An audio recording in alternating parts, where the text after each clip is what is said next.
ใจเฮียนเด้อลูกเด้ออย่าเฮ็ดเสียหน้าเสียตาพ่อกับแม่เด้อลูกโดย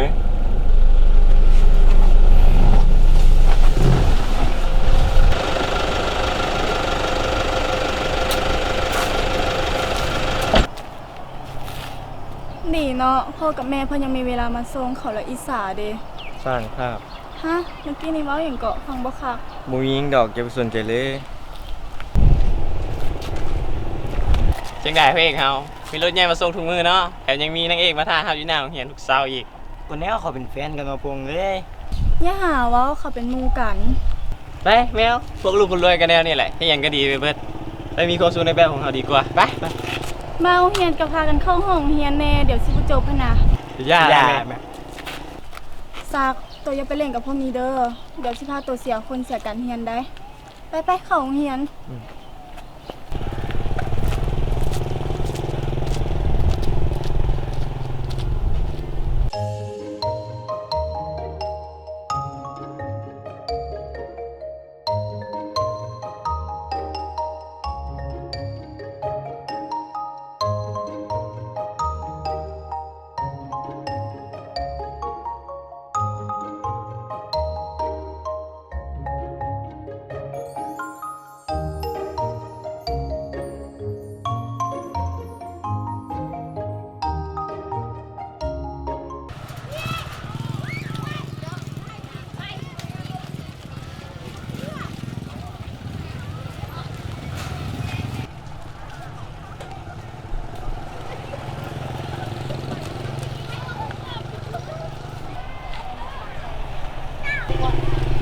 เป็นยังไงซักวิชาภาษาลาวตัวมื้อนี้นะ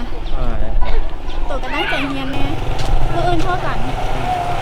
มึงแม่ผมการอำลากันอีกไงปะนี้มาโรงเรียนอีกบ่เป็นเนาะและลูกยังบ่สอนนมเลยก็แบบนี้แหละเกิดมาเพื่อเว้าแท้ๆเนาะก็แนวนี้แหละพ่อแม่บ่มีเวลาสั่งสอนนะอย่าไปฟังเขาซักเฮากลับก่อนเด้อแม่เฮามารับแล้ว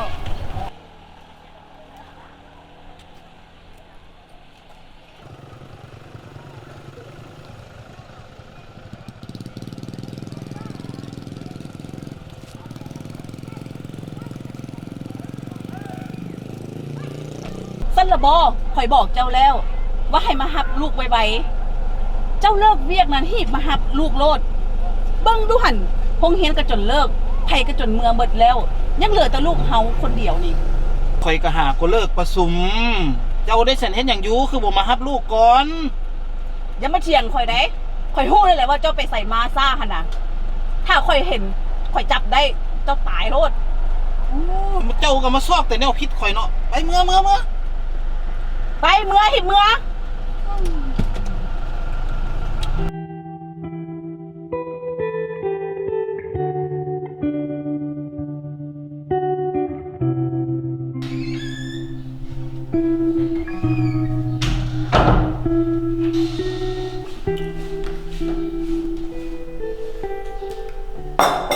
อย่าว่าข่อยบ่ฮู้เด้อเจ้าเอาเงินใส่ไปทางใดหั่นน่ะที่เซาละเซาได้อันนึงใส่พันสาวนี่นะถ้าข่อยจับได้ข่อยเห็นคาตาแล้วเจ้าตายน้ำข่อยแท้ๆเจ้านะเจ้าอย่ามาเก่งอยู่นี่นะอันมือนี้ก็ค่อยตัวหาเงินมาใส่ใจในครอบครัวนี่นะค่อยก็ฮู้คือกันนะเจ้าเอาเงินไปลินไผ่หั่นน่ะเอาเวลาไปเว้านำแต่ไผ่หั่นน่ะตามมันสิเอาเวลามาเบิ่งแย่งครอบครัวอย่างนี้เบิ่งแย่งลูกเต่านี่เจ้าสิบ่เฮ็ดเบิ่งแม่ลูกหั่นน่ะเฮียนก็อ่อนไปเฮียนก็ซ่าซ้ำบ่นำแต่ละทิศถือคู่อื่นไปสำรวจตลอดเจ้าหันเด้แทนที่เรื่องเลยสิกลับบ้านไปแม่หาแต่ซุ่มแซวน้ำผู้แสบผู้สาวกลับดึกกลับดื่นเบ้ามาข่อยละหึงเจ้าไปแท้เด้เซาไปลูกมากินข้าวพุ่นน่ะแล้วจื้อไว้เด้แท้หน้าอย่าซุ่มมาพิษกันให้ลูกเห็น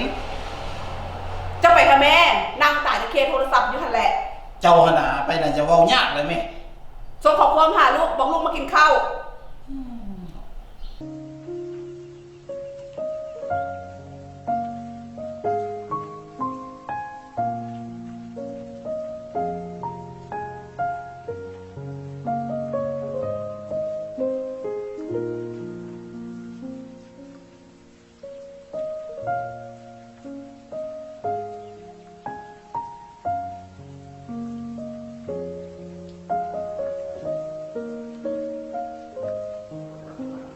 ชีวิตของคอยเบิ่งคือจะมีความสุขเพียบพร้อมไปทุกอย่าง แต่ในความเป็นจริงแล้ว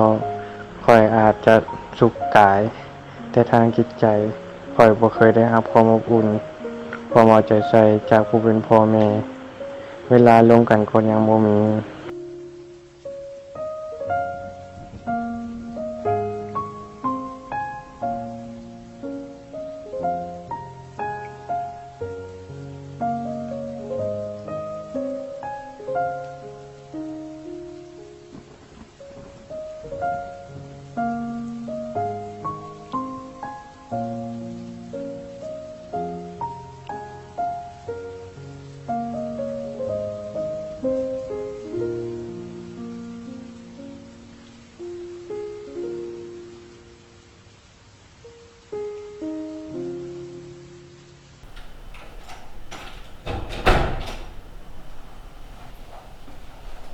เฮ็ดหยังอยู่ลูกเอ้ยแม่เอิ้นตั้งดน อย่าลินร้ายลินเกมหั่นน่ะเฮียนแด้หนังสือหั่นแม่มันก็บอกก็สอนลูกแด้เรื่องหนังสือหั่นน่ะ เจ้าหันควรสอนลูกนะมีหยังก็ให้ข่อยเป็นคนบอกสอน ลูกกับลูกนำกันตัว คอยว่าเนี่ยเด้คอยว่าอย่ามาพิดกันให้ลูกเห็น ไปใส่ลูก อิ่มแล้ว อ้าวลูกพาเรากินเมื่อกี้นี่นะ ก็ย้อนเจ้าหั่นแหละมาซอกแต่แนวพิษข่อยขนาดลูกมันยังเบื่อแล้วค่อยสิบ่เบื่อได้แนวใด โอ๊ยนั่นๆๆต้องเว้าหลายพี่กินข้าว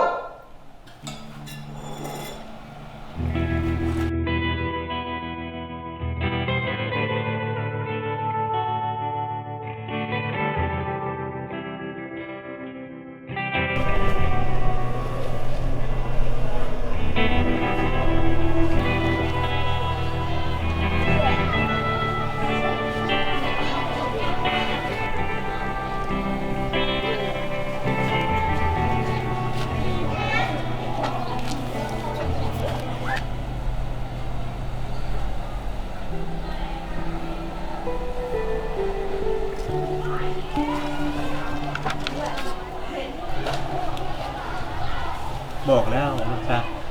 ของไม่เลยจะให้พวกเจ้าลืมความทุกข์ไปหมดแล้วแหละ นี่แหละความสุขที่แท้จริงตัวบ่ต้องไปสนใจไปทางนั่งดอกบ่มีไผฮักเฮาแค่ดอกเอานี่เด้เกิดมายังบ่เคยเห็นหน้าพ่อกับแม่ซ้ำแล้วยังบ่ฮู้อีกว่าพ่อกับแม่เฮาแม่นไผอยู่ไส เราก็เบื่อชีวิตในครอบครัวเหมือนกันพี่พ่อแม่บ่เข้าใจกัน ขนาดเวลาสิลมกันยังบ่มีเลย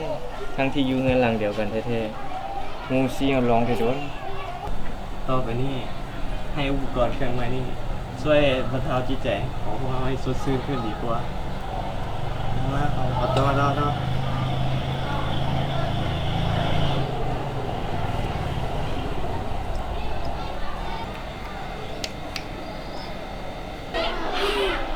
ซักสุดท้ายโตก็รักมาเฮ็ดแบบนี้บ่ได้ละเราต้องไปบอกอาจารย์ก่อนนี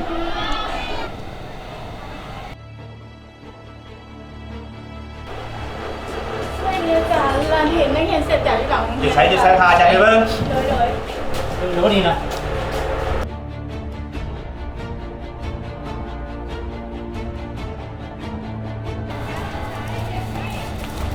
ได้อาจารย์ ขึ้นพวกจะมาเห็นเลย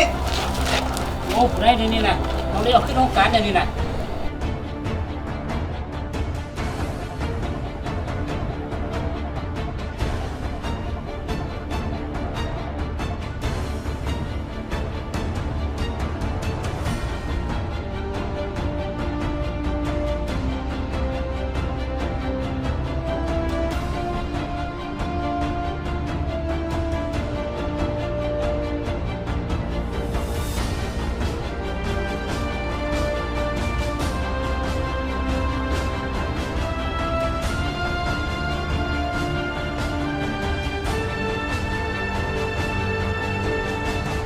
สบายดีน้องๆสบายดี เอื้อยซื้อว่าจันดีเด้อมื้อนี้เอื้อยรู้สึกดีใจหลายที่มีโอกาสได้มาบรรยาย มาอธิบายให้น้องๆได้รับรู้ถึงผลหายของยาเสพติดน้องๆเคยได้ยินประโยคนี้บ่ว่ายาเสพติดผู้กินตายผู้ขายติดคุกผู้ทุกข์ใจคือพ่อกับแม่เคยบ่เคย เจ้าซึ่งว่าอยู่ในกฎหมายว่าด้วยยาเสพติดได้กำหนดว่ายาเสพติดนี้แม่นสารกระตุ้นหรือระงับระบบประสาทที่ได้มาจากพืชที่ให้สารเสพติดหรือจากการสังเคราะห์สารเคมี เมื่อเฮาเสพเข้าไปแล้วก็จะส่งผลกระทบหายแห่งต่อร่างกายต่อจิตประสาทและจะมีความต้องการเสพเพิ่มขึ้นเรื่อยๆซึ่งว่ายาเสพติดนี้มีผลหายอย่างหลวงหลายซึ่งแสดงออกดังนี้ 1. ผลหายต่อผู้ที่เสพเอง 2. ผลหายต่อผู้ผลิต 3. ผลหายต่อครอบครัว 4. ผลหายต่อสังคม และ 5. ผลหายต่อประเทศชาติซึ่งว่าถ้าบุคคลใดหากได้เสพยาเสพติดหรือมีไว้ในครอบครองเคมีอย่างคันซาและอนุพันธ์ต่างๆเกี่ยวกับเคมีอย่างคันซาที่มีน้ำหนักแต่ 0.3 กรัมลงมาจะถือว่าเป็นผู้ถือเคราะห์หายเป็นผู้เสี่ยงต่อการติดยาและเป็นผู้ติดยาซึ่งจะถูกศึกษาอบรมและจะถูกนำมาปิ้นปัวอยู่ศูนย์ปิ้นปัวและฟื้นฟูสุขภาพผู้ติดยาเสพติดนั่นก็คือศูนย์ที่พวกน้องอยู่ในตอนนี้แต่ถ้าว่าบุคคลใดหากได้กระทำผิดตามที่กฎหมายว่าโดยยาเสพติดกำหนดไว้ก็จะถูกลงโทษตามที่ได้กำหนดไว้ในประมวลกฎหมายอาญาของสาธารณรัฐประชาธิปไตยประชาชนลาวตามแต่กรณีหนักหรือเบาตัวอย่างบุคคลใดมีไว้ในครอบครองเพื่อเสพยาอียาบ้าและยาไอซ์ที่มีน้ำหนักเกินกว่า 0.3 กรัมหา 3 กรัมจะถูกลงโทษตัดอิสรภาพแต่ 2 ปีหา 5 ปีและจะถูกปรับใหม่แต่ 10 ล้านกีบหา 50 ล้านกีบ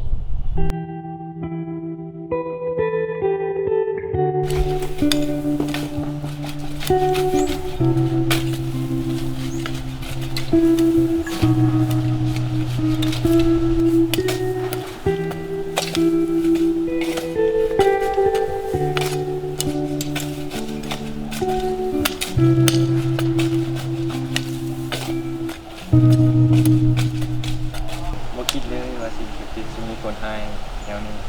เขาเฮ็ดหยังลงไปเขาคือทำร้ายตัวเองคือแนวนี้นอกจากสร้างเวลาให้ครอบครัวแล้วยังเฮ็ดให้สังคมบ่มีความสงบอีก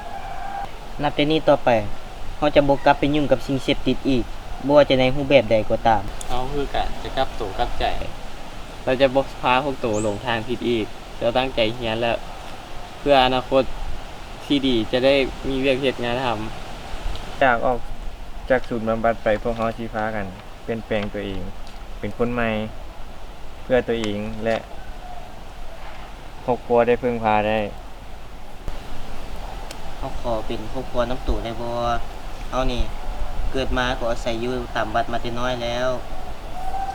เฮาคือกันเฮาอยู่นำพี่น้องมาแต่น้อยคือกฎขี้สารพัดบ่เคยได้ทำความอบอุ่นที่เอิ้นว่าครอบครัวเลยแต่บ่ต่อไปนี้เฮาสิฮักแพงซึ่งกันและกันและเป็นเหมือนดังครอบครัวเดียวกัน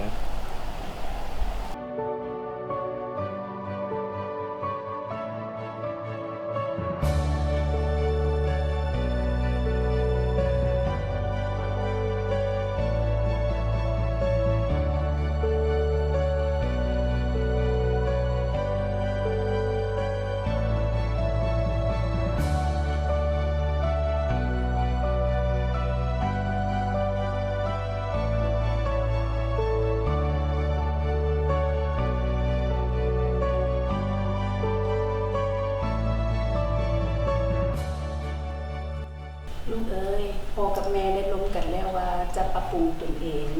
และรู้สึกกินแหนงแข็งใจกับทุกสิ่งที่เกิดขึ้นจนเป็นสาเหตุเฮ็ดให้ลูกหันไปพึ่งพายาเสพติดคนนั้นต่อไปแม่จะมีเวลาและฟังลูกให้หลายขึ้น แม่นะลูกเอ้ยพ่อก็ขอโทษลูกหลายๆที่บ่มีเวลาเบิ่งแย่งลูกนี่คือแก้วตาดวงใจของพ่อกับแม่ในตอนนั้นถ้าลูกมีปัญหาหยังก็แม่นให้มาปรึกษาพ่อกับแม่ลูกจะกลับคืนไปพึ่งพายาเสพติดหันอีกเป็นเด็ดขาดนะลูกเด้อ โดยลูกขอโทษพ่อกับแม่เช่นเดียวกันที่ตกพอดีมีปัญหาแต่บ่ยอมเว้านำพ่อแม่จนเก็บมาคิดเกิดความน้อยใจและหันไปพึ่งพายาเสพติดเฮ็ดให้พ่อกับแม่มีความทุกข์ใจและอับอายต่อสังคม บ่เป็นอย่างลูกชีวิตของลูกสำคัญที่สุด ลูกกับตู่กับใจเป็นคนดี เท่านี้พ่อกับแม่ก็มีความสุขแล้วลูกเอ้ย นั่นล่ะลูกนั่นล่ะดีแล้วที่กับตกกับใจมันนี่นะลูกเอ้ยอ๋อแม่นไผมาลูกโอ้หมูลูกตัวนี้น่ะ สวัสดีพ่อแม่ สบายดีลูกมานั่งก่อนลูกมานั่งก่อนโอ้ไปทางไหนมาทางไหนนี่ หมดทุกข์หมดโศกหมดโรคหมดภัยเด้อแบบนี้ ขอให้พวกเจ้าทั้ง3คนจงกับตัวกับใจเป็นคนดีของพ่อแม่และสังคมสิ่งใดที่บ่ดีก็อย่าไปยุ่งเกี่ยวอีกเด็ดขาดหวังว่าเรื่องที่ผ่านมาจะเป็นบทเรียนชีวิตอันล้ำค่าให้พวกเจ้าทั้ง3คนให้รู้ว่าสิ่งเสพติดมันเป็นสิ่งที่บ่ดีและพิเศษแม่ก็ขอขอบใจโนที่เป็นเพื่อนที่ดีเห็นอย่างบ่จบบ่งามก็ได้ทักท้วงดึงออกกันไว้ ขอให้พวกลูกฮักแพงกันแบบนี้ตลอดไปเด้อ โดยฉันเขาขอเป็นลูกพ่อกับแม่อีกคนเด้อ เฮาก็คือกันเด้อ ได้ดีละที่เห็นพวกลูกกลับคืนมาเป็นคนดีของพ่อของแม่ เป็นคนดีของสังคมนี่อย่าสุกกลับคืนไปยุ่งเกี่ยวกับยาเสพติดทันอีกนะลูกเด้ออันนี้นะไปมะม่วงกินข้าวละไปเอาไปกินข้าวนำกันซะไป เริ่มกินข้าว ลุกวันนี้